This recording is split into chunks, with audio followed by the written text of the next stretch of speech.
Dear black people, I'm gonna need some of y'all to stop pawning your damn kids off on your family and your friends so you can go out clubbing and shit.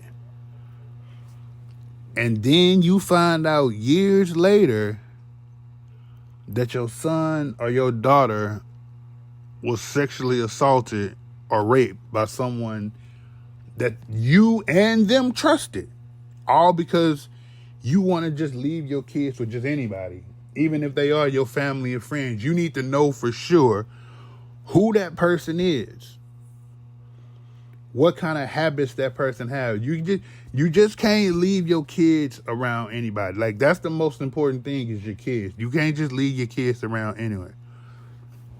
And then everybody, I'm telling you, teach your kids how to have self-confidence in themselves and to defend themselves, to prevent them from killing themselves, committing suicide because somebody made fun of them or somebody tried to bully them.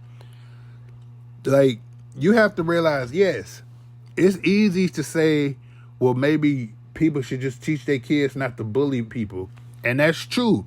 You should also teach your kids not to bully people. But you also got to remember something.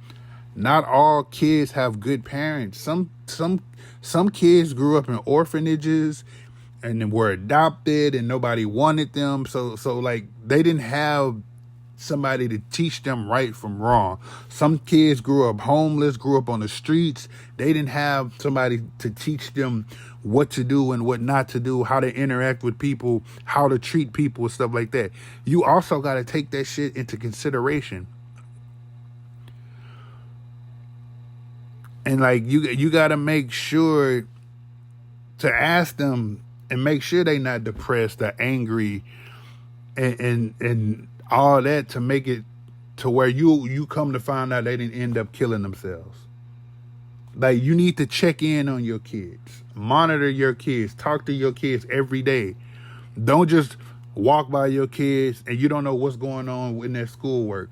You don't know what's going on after school. You don't know what they doing in their room, what they like to do. Like, yeah, you spend time with them when they little kids, but once they get to be preteens and teens, that slow down. You stop spending quality time with them. That's when you really need to take the time to spend with them when they getting older, to when they get old enough to start making life decisions and stuff, who they hanging with, and like you need to monitor that stuff. You see all these kids being school shooters and shit, and everybody, oh, well, I had no idea he was like that, and blah, blah, blah, all that shit. You need to know what your kids do. You need to watch your kids, monitor your kids, protect your kids. You should want your kids to end up having a better life than what you had.